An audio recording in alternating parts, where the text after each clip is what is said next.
दंगल music में आपका स्वागत है। दंगल म्यूजिक चैनल को सब्सक्राइब करने के लिए सब्सक्राइब के लाल बटन को दबाएं और नए नए गाने को सबसे पहले सुनने के लिए घंटी को दबाएं। दंगल म्यूजिक प्रेजेंट्स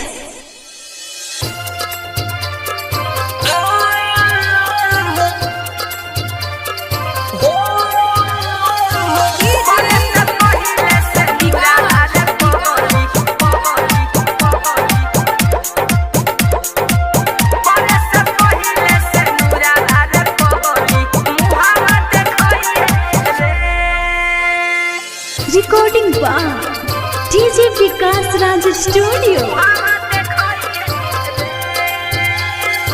आवता बारात जइबे पियावा के साथ तो जानी बिसरई है रे।